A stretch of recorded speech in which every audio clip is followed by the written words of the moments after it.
నమస్తే welcome to Zee News afternoon bulletin నేను Manishri bulletin ముందుగా హెడ్లైన్స్ చూద్దాం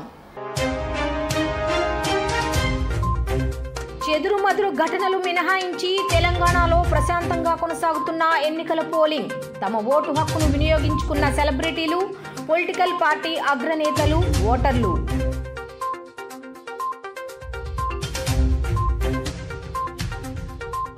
నాగార్జున సాగర్ నీటి విషయంలో జగన్ ప్రభుత్వం డ్యాం నుంచి కుడి కాలువకు ఒంగోలు చీఫ్ ఇంజనీర్ ఆధ్వర్యంలో అధికారులు గేట్లు ఎత్తి 5వ గేటు నుంచి 2000 క్యూసెక్కుల తాగునీటిని విడుదల.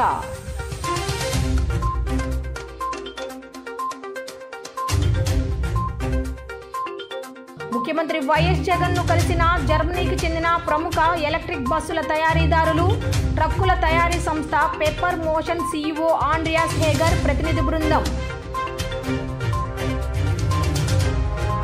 ముఖ్యమంత్రి వైఎస్ జగన్ను జర్మనీకి చెందిన ప్రముఖ ఎలక్ట్రిక్ బస్సులు ట్రక్కుల తయారీ సంస్థ పెప్పర్ మోషన్ సీఈఓ ఆండ్రియాస్ హేగర్ ప్రతినిధి బృందం సీఎం క్యాంపు కార్యాలయంలో కలిసింది. చిత్తూరు జిల్లా పుంగనూరులో 4640 కోట్ల రూపాయలతో 800 ఎకరాల విస్తీర్ణంలో ప్రపంచంలోనే అతిపెద్ద ఎలక్ట్రిక్ బస్సు ట్రక్ క్లస్టర్ యూనిట్ను పెప్పర్ మోషన్ ఏర్పాటు చేయనుంది. ఆంధ్రప్రదేశ్లో ప్రపంచంలోనే అతిపెద్ద ఎలక్ట్రిక్ బస్సులు ట్రక్స్ తయారీ క్లస్టర్ యూనిట్ ఏర్పాటు కాబోతుంది. జర్మనీకి చెందిన ప్రముఖ కంపెనీ పెప్పర్ మోషన్ చిత్తూరు జిల్లా పుంగనూరులో 4640 కోట్లతో 800 ఎకరాల విస్తీర్ణంలో ఈ యూనిట్ను ఏర్పాటు చేయనుంది. అతి త్వరలో భూమి పూజకు సిద్ధమవుతున్న నేపథ్యంలో పెప్పర్ మోషన్ సీఈఓ ఆండ్రియాస్ హేగర్ తన ప్రతినిధి బృందంతో తాడేపల్లిలో ముఖ్యమంత్రి జగన్ క్యాంపు కార్యాలయంలో సీఎం వైఎస్ జగన్ను మర్యాదపూర్వకంగా కలిశారు. అనంతరం మీడియాతో ఆండ్రియాస్ హేగర్ మాట్లాడుతూ ఏపీలో వరల్డ్ క్లాస్ యూనిట్ ఏర్పాటు చేయడం పట్ల చాలా సంతోషంగా ఉన్నామని అన్నారు. అత్యంత అధునాతన టెక్నాలజీతో మా యూనిట్ ఏర్పాటు చేయబోతున్నామని అన్నారు. ఈ యూనిట్ ద్వారా 8100 మంది ఇంజనీర్లు టెక్నీషియన్లు ఉద్యోగ ఉపాధి అవకాశాలు దక్కుతాయని కంపెనీ ప్రతినిధులు తెలిపారు. పరోక్షంగా వేలాది మందికి ఉపాధి అవకాశాలు లభిస్తాయని వెల్లడించారు. ఈ యూనిట్లో ఏర్పాటు చేయనున్న గ్లోబల్ సెంటర్ ఆఫ్ ఎక్సలెన్స్ ద్వారా ఏషియా, మిడిల్ ఈస్ట్, ఆఫ్రికా లాంటి దేశాల్లోని పెప్పర్ భాగస్వామ్యులకు కూడా ఇక్కడి నుంచే సేవలు అందిస్తామని చెప్పారు. ఏపీ ప్రభుత్వం సహకారం ఇక్కడ ఏర్పాటు చేస్తున్న యూనిట్కు త్వరితగతిన అనుమతులు మంజూరు చేయడంపై ముఖ్యమంత్రి జగన్మోహన్ రెడ్డికి పెప్పర్ మోషన్ సీఈఓ కృతజ్ఞతలు తెలిపారు. ఈ సందర్భంగా గ్రీన్ ఎనర్జీ, ఏపీ ప్రభుత్వం తీసుకుంటున్న చర్యలు, పారిశ్రామిక విధానాలు, సింగిల్ విండో అనుమతులు, పారదర్శక విధానాలపై పెప్పర్ మోషన్ ప్రతినిధులకు ముఖ్యమంత్రి వైఎస్ జగన్ వివరించారు.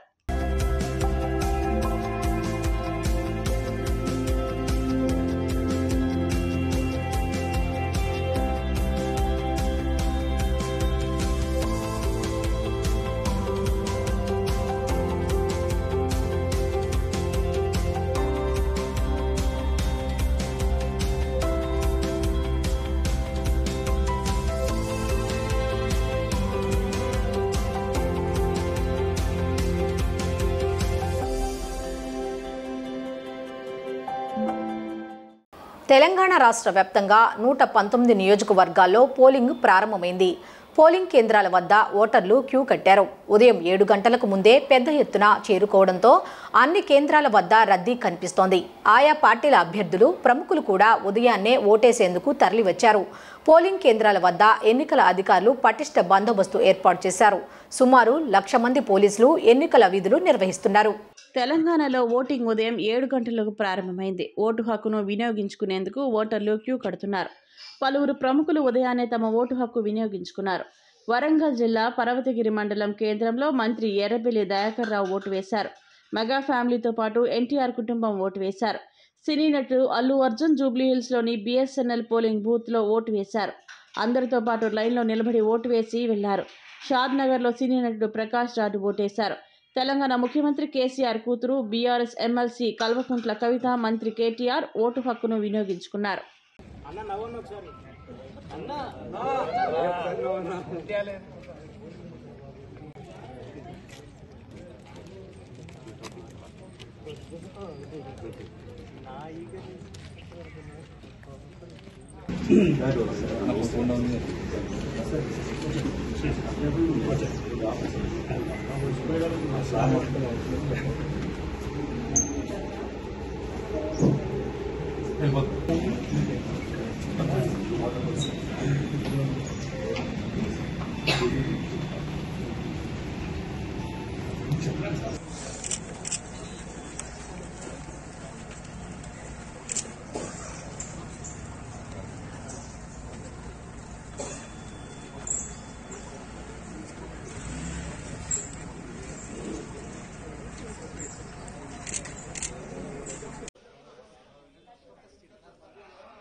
कैमरा पीछे लो दादा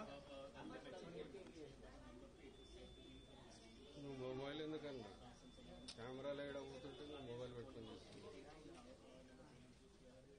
తెలంగాణలో పోలింగ్ రోజు తెల్లవారుజామున నాగార్జున సాగర్ డ్యాం మీద నీటి కోసం వివాదం చెలరేగడం సంచలనం కలిగించింది. ఈ నేపథ్యంలో ఏపీ ఇరిగేషన్ అధికారులు నీటిని విడుదల చేశారు.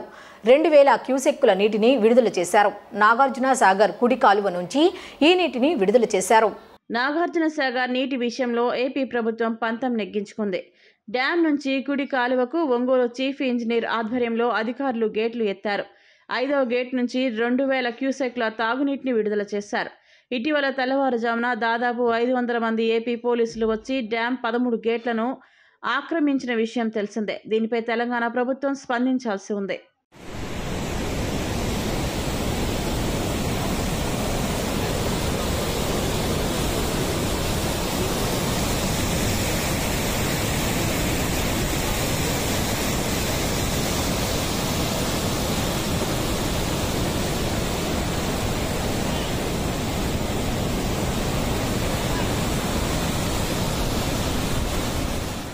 ఆంధ్రప్రదేశ్ రాష్ట్ర ఎన్నికల ప్రధానాధికారికి మంత్రులు జోగి రమేష్, మేరుగు నాగార్జున, ఎమ్మెల్సీ లేళ్ల అప్పిరెడ్డి ఫిర్యాదు చేశారు. ఈ సందర్భంగా జోగి రమేష్ మాట్లాడుతూ ఎన్నికల అధికారికి ఫిర్యాదు చేశామన్నారు. నిబంధనల ప్రకారం ఒక వ్యక్తికి ఓటు ఒకచోటే ఉండాలని కోరామని చెప్పుకొచ్చారు. కొంతమందికి తెలంగాణ, ఏపీ 2 చోట్ల ఓట్లు ఉన్నాయి. ఇలాంటి వాటిని వెరిఫై చేసి చర్యలు తీసుకోవాలని విజ్ఞప్తి చేశామని ఆయన చెప్పుకొచ్చారు. వచ్చే ఎన్నికల్లో తాము ఓడిపోవడం ఖాయమని టీడీపీ, జనసేనకు తెలుసు. అందుకే ఓట్లు తొలగిస్తున్నారని తమ మీద బురద చల్లుతున్నారు. ప్రజాస్వామ్యంలో ఒక వ్యక్తికి ఒక ఓటు ఉండాలి అంటూ మంత్రి జోగి రమేష్ ఆరోపించారు. కాంగ్రెస్ పార్టీ నేతృత్వంలో ఈరోజు ఎలక్షన్ కమిషన్ని కలిసి మేము చెప్పేది ఎప్పుడు కూడా ఒకటే, ప్రజాస్వామ్యంలో ఓటు హక్కు భారతదేశంలో ఎక్కడైనా సరే ఓటు అనేది ఒక వ్యక్తికి ఒక చోటే ఉండాలి. ఇది మా ప్రజాస్వామ్య విలువలు గల మా వైఎస్ఆర్ కాంగ్రెస్ పార్టీ సిద్ధాంతం. ఇంతకుముందు చెప్పాము, ఇప్పుడు చెప్పాము ఎలక్షన్ కమిషన్కి. ఒక వ్యక్తి ఓటు 2-3 చోట్ల ఉన్న పరిస్థితులను గమనించాం. కొన్ని లక్షల సంఖ్యలో ఉన్న ఆ ఓట్లని తొలగించమని చెప్పేసి ఆంధ్రప్రదేశ్ రాష్ట్రంలో ఉన్న ఓట్లు తెలంగాణలో ఉన్నాయి, తెలంగాణలో ఉన్న ఓట్లు ఆంధ్రప్రదేశ్లో ఉన్నాయి. ఇట్లా కొంతమంది వ్యక్తులు ఇక్కడ లేకపోయినా సరే, ఇతర దేశాలకు వెళ్ళిపోయినా సరే ఆ వ్యక్తుల ఓట్లన్నీ కూడా కంటిన్యూ అవుతూ ఉన్నాయి. ఈ పరిస్థితులన్నీ కూడా గమనించాం కాబట్టి 1-2 సార్లు ఎలక్షన్ కమిషన్ దృష్టికి తీసుకువెళ్ళాం. దీన్ని సరిచేయమని చెప్పేసి ఎలక్షన్ కమిషన్ కోరాం. అదేవిధంగా రేపు తెలంగాణలో ఎన్నికలు జరగబోతూ ఉన్నాయి. కొంతమంది కావాలని చెప్పేసి అక్కడ ఓటు హక్కు వినియోగించుకుంటారు, మరలా వచ్చి ఇక్కడ ఓటు హక్కు వినియోగించుకుంటారు రేపు జరిగే ఎన్నికలు. లేదు అని అంటే అక్కడ ఓటు ఉన్న క్యాన్సిల్ చేసుకొని మరలా ఆంధ్రప్రదేశ్ రాష్ట్రంలో ఓటు హక్కును వినియోగించుకోవడానికి కొంతమంది ప్రయత్నాలు జరుగుతున్న పరిస్థితులు మేము గమనించాం. ఇక మంత్రి మేరుగు నాగార్జున మాట్లాడుతూ వైసీపీ నిబద్ధత ఉన్న పార్టీ. గతంలోనూ ఎన్నికల సమయంలో 16 లక్షలకు పైగా డూప్లికేట్ ఓట్లు ఉన్నాయని తెలిపాం. ఎన్నికల నియమావళి ప్రకారం ఒక వ్యక్తికి ఒకే ఓటు ఉండాలి. తెలంగాణలో రేపటి ఎన్నికలు అయిన వెంటనే మళ్లీ ఏపీకి వచ్చి ఓట్లు వేయడానికి కొంతమంది సిద్ధంగా ఉన్నారు అని ఆయన చెప్పుకొచ్చారు. ఇలా 3 నెలల్లో ఓటు వేయడానికి వచ్చేవారిపై చట్ట ప్రకారం చర్యలు తీసుకోవాలని కోరాం. అధికారులకు స్పష్టంగా ఆదేశాలు ఇవ్వాలని కోరాం. 2 చోట్ల ఓటు ఉన్న వారి వివరాలను పూర్తి ఆధారాలతో ఇచ్చాం. విచారణ చేసి డూప్లికేట్ ఓట్లను ఎన్నికల సంఘం రద్దు చేయాలి అని మంత్రి మేరుగు నాగార్జున వెల్లడించారు. వైఎస్ఆర్ కాంగ్రెస్ పార్టీ ఒక నిబద్ధతతో ఉంది. ఆనాడు అంబేద్కర్ గారు కడు పేదవారికి ఒకే ఓటు, కోటీశ్వరుడికైనా ఒకే ఓటు అని చెప్పి రాజ్యాంగంలో పొందుపరిస్తే దానిని ఇంటోటో ఇంప్లిమెంట్ చేయమని వైఎస్ఆర్ కాంగ్రెస్ పార్టీ అధినాయకుడు జగన్మోహన్ రెడ్డి గారు ఈరోజు ఎలక్షన్ కమిషన్కి వెళ్ళి ఇంతకుముందు 5 సెప్టెంబర్ 2023న మా పార్టీ నాయకులు వెళ్ళి ఒక రిప్రజెంటేషన్ ఇచ్చాం. ఈ రాష్ట్రంలో కానీ తెలంగాణ రాష్ట్రంలో కానీ 2 చోట్ల 16 లక్షల ఓట్లకు పైగా ఉన్నాయి. వాటిని వెతికి ఎక్కడైనా ఒకే ఓటు ఉండే విధంగా పెట్టించమని చెప్పడం లిఖితపూర్వకంగా ఇవ్వటం జరిగింది. బేసిక్గా as per the section 17 of representation of people's act 1950, no person is entitled to be registered in the electoral roll for the more than one constituency. ఏ నియోజకవర్గంలో అయినా ఒక వ్యక్తికి రాష్ట్రం ఒకే చోట ఓటు ఉండాలని దానిని ఇంప్లిమెంట్ చేయమని చెప్పి ఉత్తరం ఇవ్వటం జరిగింది. మణిపూర్లోని చట్ట విరుద్ధమైన యునైటెడ్ నేషనల్ లిబరేషన్ ఫ్రంట్ సుమారు 60 సంవత్సరాలకు తన హింసా పద్ధతికి ముగింపు పలికింది. కేంద్ర రాష్ట్ర ప్రభుత్వాలతో జరిపిన సుదీర్ఘ చర్చల అనంతరం బుధవారం శాంతి ఒప్పందంపై సంతకం చేసింది. దీనిపై కేంద్ర హోంశాఖ మంత్రి అమిత్ షా సంతోషం వ్యక్తం చేశారు. నిషేధిత సంస్థతో చర్చలు జరుపుతున్నామని, అవి తొందరలో ఆచరణలోకి వస్తాయని గతంలో మణిపూర్ ముఖ్యమంత్రి బీరేన్ సింగ్ తెలిపారు. అతి త్వరలో ఓ పెద్ద అండర్ గ్రౌండ్ సంస్థతో శాంతి ఒప్పందం కుదుర్చుకుంటామని ఆయన ఆశాభావం వ్యక్తం చేశారు.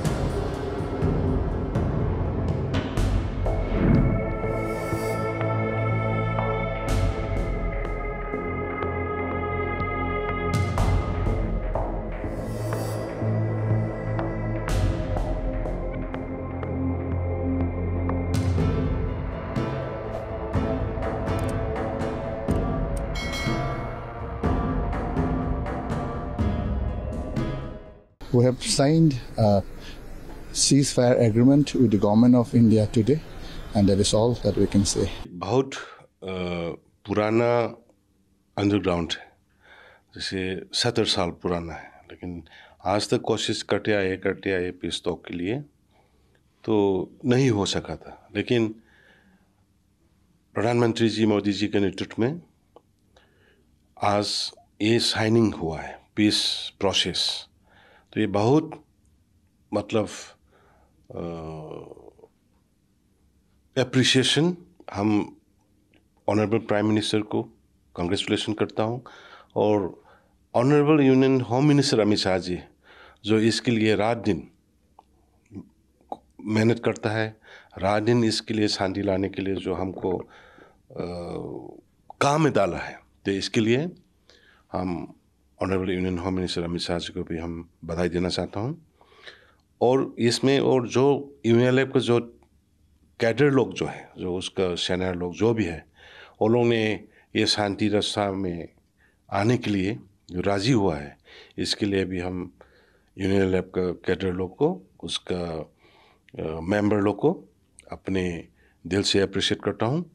और ये भी उम्मीद करता हूँ कि जितना भी स्टेट में जो अभी उग्रवादी है और एंटी जो हथियार पकड़ के जो बिगड़ रहा है, वो लोग भी शांति के रास्ता में आए और स्टेट को और भारत को शांति रखे. ఏపీలో కరువు పరిస్థితులపై రాష్ట్ర సీఎస్ జవహర్ రెడ్డిని సిపిఐ రాష్ట్ర కార్యదర్శి రామకృష్ణ కలిశారు. రాష్ట్రంలో మొత్తం 440 కరువు మండలాలు ఉంటే కేవలం 103 మాత్రమేనని జగన్ ప్రభుత్వం చెబుతోందన్నారు. వాటికి ప్రత్యేక నిధులు ఇవ్వటం లేదని మండిపడ్డారు. వీటిపై కేంద్రానికి నివేదిక పంపాలని ప్రభుత్వాన్ని డిమాండ్ చేశారు. రాష్ట్రంలో కరువు పరిస్థితిపై సీఎస్ జవహర్ రెడ్డిని సిపిఐ రాష్ట్ర కార్యదర్శి రామకృష్ణ కలిశారు. ఈ సందర్భంగా కరువు మండలాల అంశంపై మాట్లాడి వినతిపత్రం సమర్పించారు. అనంతరం ఆయన మాట్లాడుతూ రాష్ట్రంలో కరువు పరిస్థితుల గురించి సీఎస్ చెప్పడం జరిగిందన్నారు. రాష్ట్రంలో 103 మండలాలను కరువు మండలాలుగా ప్రభుత్వం చెబుతోందని, రాష్ట్రంలో 440 కరువు మండలాలు ఉన్నాయని చెప్పారు. కరువు మండలాల్లో ప్రత్యేక నిధులని ఈ ప్రభుత్వం ఇవ్వడం లేదని విమర్శించారు. పంట రుణాలను మాఫీ చేయాలి అని డిమాండ్ చేశారు. కేంద్రం బృందం వచ్చి ఇక్కడ పర్యటన చేయాలని కోరారు. రాష్ట్రంలో వర్షాలు లేక 50 లక్షల ఎకరాల్లో పంట నష్టం జరిగిందని రాష్ట్ర ప్రభుత్వం నివేదికను కేంద్రానికి పంపాలని సూచించారు. కృష్ణా జలాలలో ఆంధ్రప్రదేశ్ నష్టం జరుగుతోందని, మోదీ ఏపీకి అన్యాయం చేస్తున్నారని అన్నారు. తాము డిమాండ్ చేసిన వాటికి స్పందన రాకపోతే వారం రోజుల తర్వాత అన్ని రాజకీయ ప్రజా సంఘాలను కలుపుకొని ఉద్యమం చేస్తామని హెచ్చరించారు. రాష్ట్రంలో ఉన్న కరువు పరిస్థితులపైన, కృష్ణా జలాల విషయంలో మనకు జరుగుతున్న అన్యాయం పైన చీఫ్ సెక్రటరీ గారిని కలవడం జరిగింది. నాతో పాటు రాష్ట్ర పార్టీ సహాయ కార్యదర్శి ముప్పాళ్ళ నాగేశ్వరరావు గారు, జెల్లీ విల్సన్ గారు, ప్రసాద్ గారు, ఈశ్వరయ్య గారు, మేము 5 మంది కూడా రాష్ట్ర ప్రతినిధి వర్గంగా చీఫ్ సెక్రటరీ జవహర్ రెడ్డి గారిని కలవడం జరిగింది. అదేవిధంగా ఇవాళ ఉదయం మన రాష్ట్ర రెవెన్యూ శాఖ మంత్రి ధర్మాన ప్రసాదరావు గారిని కూడా విజయవాడలో కలిసి వారికి కూడా ఈ అంశాలపైన వివరించడం జరిగింది. ఎందుకంటే రాష్ట్రంలో దాదాపు 18 మండలాల్లో 460 మండలాల్లో తీవ్రమైన కరువు పరిస్థితులు ఉంటే ప్రభుత్వం ఇప్పటి వరకు 103 మండలాలు మాత్రమే కరువు మండలాలుగా ప్రకటించి చేతులు దులుపుకుంది. ఇలాంటి కరువు సహాయక చర్యలు కూడా ఎక్కడా చేపట్టలేదు. కనీసం ఇవాళ పెద్ద ఎత్తున వలసలు పోతూ ఉంటే వలసలను ఆపడానికి కరువు పనులు కూడా ఎక్కడా పెట్టలే. గ్రామీణ ఉపాధి హామీ పనులు కూడా ఇవాళ గ్రామాల్లో పెట్టనందువల్ల ఇవాళ చాలా పెద్ద సంఖ్యలో కర్నూలు, అనంతపురము, సత్యసాయి జిల్లా, కడప జిల్లాల నుండి ఇప్పటికే వలసలు పోతూ ఉన్నారు. కాబట్టి ప్రభుత్వాన్ని మేము కోరడం జరిగింది. ఇవాళ రాష్ట్ర వ్యాప్తంగా 18 జిల్లాల్లో 460 మండలాలను కరువు మండలాలుగా ప్రకటించాలని చెప్పి చీఫ్ సెక్రటరీ గారిని కోరడం జరిగింది. వారు కూడా సానుకూలంగా స్పందించారు. త్వరలోనే మిగతా మండలాలు కూడా కరువు మండలాలు డిక్లేర్ చేస్తామని చెప్పి అంగీకరించారు. వైసీపీ నాయకులైన అడప శేషు, మంత్రి అంబటి రాంబాబులు కాపుల అభివృద్ధి కోసం ఏం చేశారో చెప్పాలని పశ్చిమ నియోజకవర్గ జనసేన మహిళా నేతలు తిరుపతి అనూష, మల్లెపు విజయలక్ష్మి ప్రశ్నించారు. పశ్చిమ నియోజకవర్గం జనసేన కార్యాలయంలో నిర్వహించిన విలేకరుల సమావేశంలో వారు మాట్లాడుతూ వైసీపీ కాపులకు ఏం చేసిందో బహిరంగ చర్చకు రాగలరా? వైసీపీ కాపు నేతలకు సవాల్ విసిరారు. మంత్రి అంబటికి మహిళలకు గౌరవం ఇచ్చే సంప్రదాయం తెలియదని చెప్పారు. వంగవీటి రాధాపై రెక్కి నిర్వహిస్తే టీడీపీ కాపు కార్పొరేషన్ చైర్మన్ అడప ఏం చేశారని నిలదీశారు. కాపులపై మాజీ మంత్రి వెల్లంపల్లి దాడులకు తెగబడుతున్నారని ఆరోపణలు గుప్పించారు. యదవులకు పదవులు ఇస్తే ఏం పని చేస్తారు? కులాన్ని తాకట్టు పెట్టి పదవులు తెచ్చుకున్న యదవుల పనితీరు ఎలా ఉంటుందనేది ఈరోజు మనం కాపు కార్పొరేషన్ చైర్మన్ అడపా శేషు గారిని చూస్తే మనకి కళ్ళకు కట్టినట్టు కనబడుతుంది. ఆయన కాపు కుల ద్రోహి. కాపు కులాన్ని జగన్మోహన్ రెడ్డి కాళ్ళ దగ్గర తాకట్టు పెట్టి ఈ రోజున కాపు కార్పొరేషన్ చైర్మన్గా చలామణి అవుతున్నారు. మరి కాపు కార్పొరేషన్ చైర్మన్గా మీరు అడపా శేషు గారేమో కానీ కాపుల విషయంలో, కాపుల అభివృద్ధి విషయంలో సున్నా శేషు గారు. మీరు ఏంటి సున్నా శేషు మీ పేరు? ఎందుకంటే మీరు కాపు కార్పొరేషన్ చైర్మన్ అయిన కాడి నుంచి కాపులకి మీరు చేసిన అభివృద్ధి సున్నా. అందుకనే మీ పేరు ఇక్కడి నుంచి సున్నా శేషు. మీకు నిజంగా కాపులపై, కాపుల అభివృద్ధిపై చిత్తశుద్ధి ఉంటే మీ నాయకుడు జగన్మోహన్ రెడ్డి ఎన్నికలకు ముందు ప్రతి ఏటా కాపు కార్పొరేషన్కి 2,000 కోట్ల రూపాయలు ఇస్తానని చెప్పని వాగ్దానం చేశాడు. మీకు నిజంగా దమ్ముంటే గత 4.5 సంవత్సరాల నుంచి జగన్మోహన్ రెడ్డి కాపు కార్పొరేషన్కి ఇస్తానన్న నిధులపై శ్వేతపత్రం విడుదల చేయాలి. ఈ ఆంధ్రప్రదేశ్ రాష్ట్ర వైఎస్ఆర్సీపీ పార్టీలో ఒక పవన్ కళ్యాణ్ గారిని విమర్శించాలి అంటే నేను ముందున్నానని ముదురు ముత్తైదు లాగా ముందుకు వచ్చే అంబటి రాంబాబు గారి గురించి ఈరోజు మాట్లాడడం జరుగుతుంది. ఆయన సత్తెనపల్లి నియోజకవర్గ ప్రజలు ఆయన గెలిపించారు ఎమ్మెల్యేగా. ఈ రోజుకి సత్తెనపల్లి ఏ విధంగా కూడా అభివృద్ధి జరగలేదు. అలాగే సత్తెనపల్లి ప్రజలకి ఏం న్యాయం చేశారో కూడా ఆయన ఒక్క మాటలో చెప్పమంటే చెప్పలేని పరిస్థితి అయింది. అలాగే ఆయన జలవనరుల శాఖ మంత్రిగా నియమితులయ్యి ఇప్పటికి ఇన్ని రోజులైనా సరే ఇప్పటి వరకు కూడా ఒక్క ప్రాజెక్టు పూర్తి చేయలేదు. ఆయన అడిగితే మనం ఏ ప్రాజెక్ట్ అన్నా మీరు పూర్తి చేశారా అని చెప్తే తెలియదు, గుర్తులేదు, మర్చిపోయా అని చెప్పే అంత గొప్ప మనిషి. అలాగే ప్రాజెక్టు పూర్తిగా సమాచారం కూడా ఇవ్వలేని ఒక చేతగాని అసమర్థత మంత్రి అని నేను తెలియజేస్తున్నాను.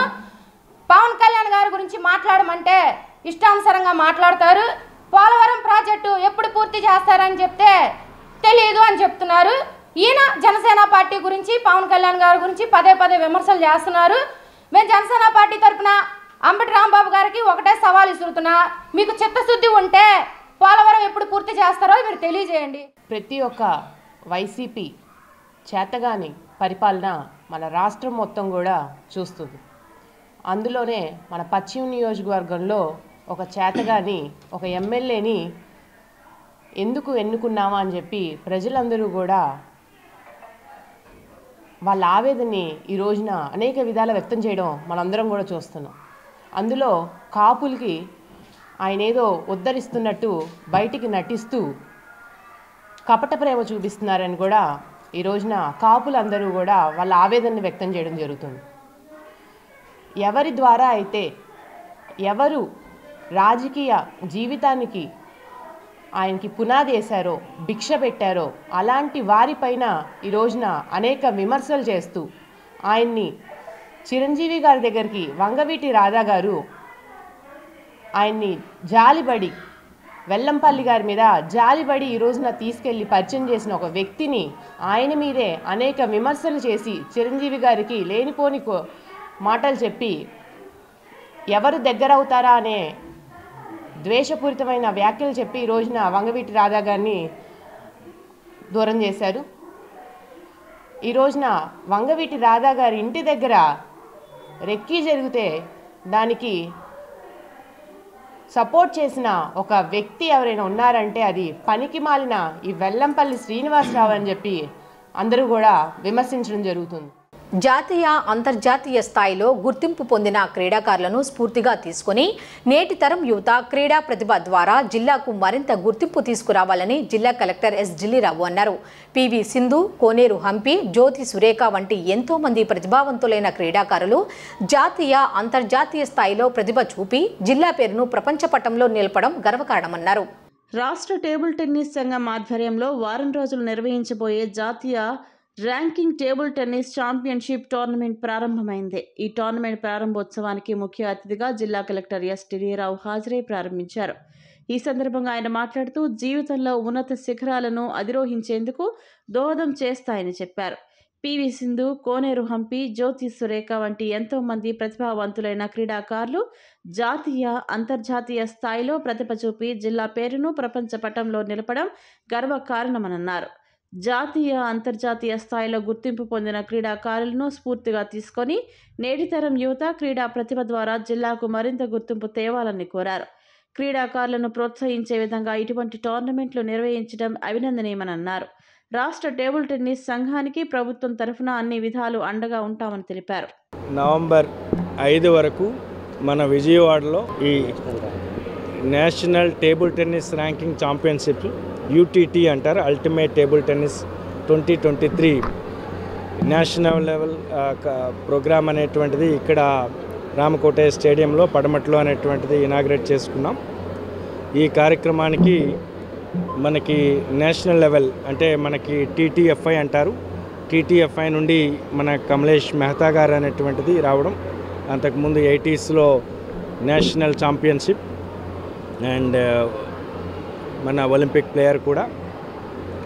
దానితో పాటుగా ఇప్పుడు ప్రజెంట్ ఛాంపియన్ అయినటువంటి సత్యన్ గారు, ఇంకా TTFI నుండి చాలామంది, మన APTTA నుండి మన విశ్వనాథన్ గారు, పవన్రంగారావు గారు, భాస్కర్ రావు గారు, అదేవిధంగా మన ప్రకాష్ రావు గారు, మన APTTA ప్రెసిడెంట్స్ మొత్తం వీళ్ళంతా కూడా ఈ కార్యక్రమాన్ని అనేటువంటిది ఇక్కడ ఆర్గనైజ్ చేస్తూ ఉన్నారు. చాలా ఆనందంగా ఉంది. TTFI ఇక్కడ మనకి విజయవాడలో ఒక ఆపర్చునిటీ ఇచ్చినందుకు. సో ఈ 7 రోజుల ఈవెంట్ అనేది సుమారుగా ఒక 1600 మంది మనకి ఇక్కడికి వచ్చున్నారు. అండ్ డిఫరెంట్ స్టేట్స్ నుండి ఈ ఈవెంట్ అనేది చాలా చక్కగా డిఫరెంట్ స్పాన్సర్స్తో మనకి మంచి చక్కటి ఆర్గనైజేషన్ అనేటువంటిది చేస్తూ ఉన్నారు. దానికి ఇటు ప్రకాష్ రావు గారికి, విశ్వనాథ్ గారికి అండ్ పాండురంగారావు గారికి ప్రత్యేకమైనటువంటి మన అభినందనలు.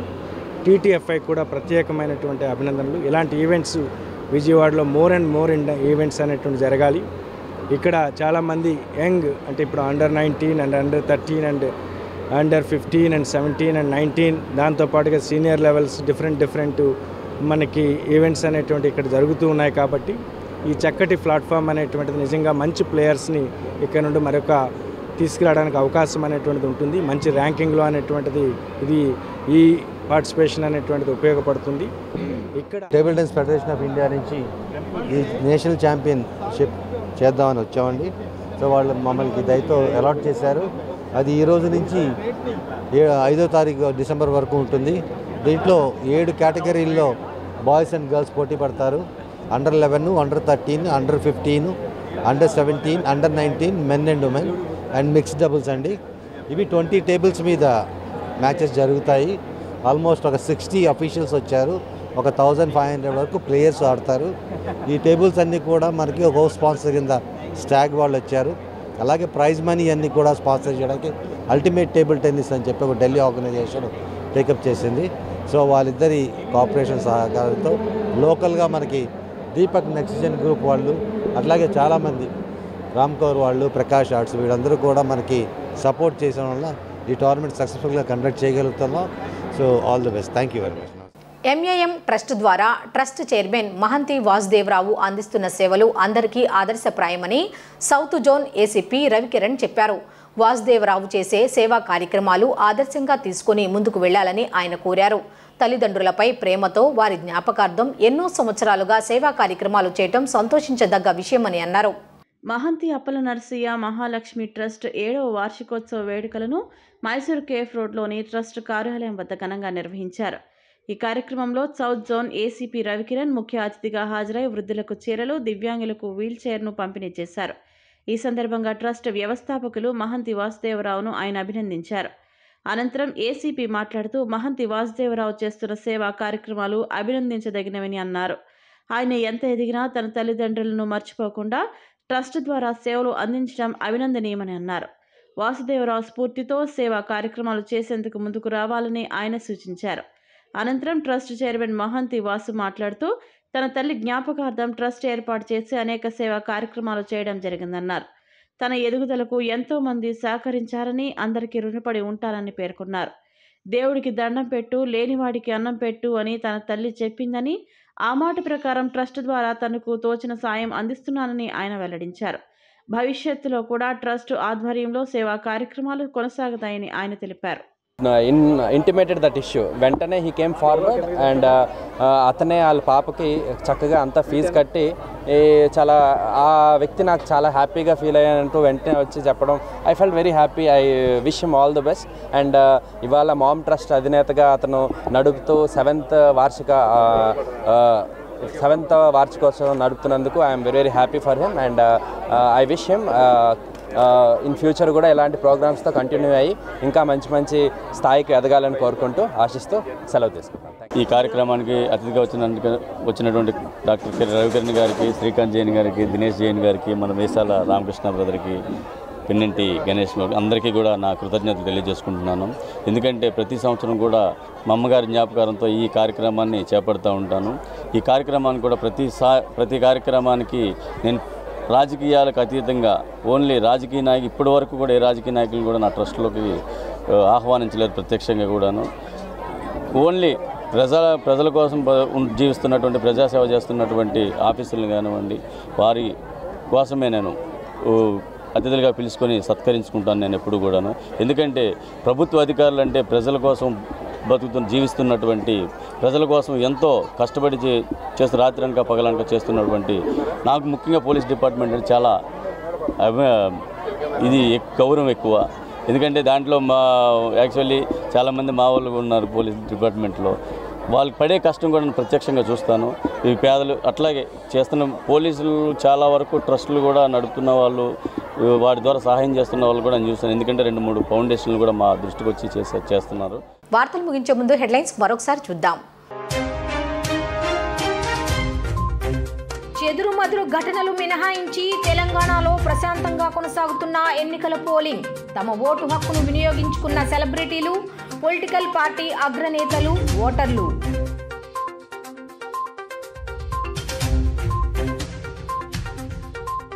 నాగార్జున సాగర్ నీటి విషయంలో జగన్ ప్రభుత్వం డ్యాం నుంచి కుడి కాలువకు ఒంగోలు చీఫ్ ఇంజనీర్ ఆధ్వర్యంలో అధికారులు గేట్లు ఎత్తి 5వ గేటు నుంచి 2000 క్యూసెక్కుల తాగునీటిని విడుదల.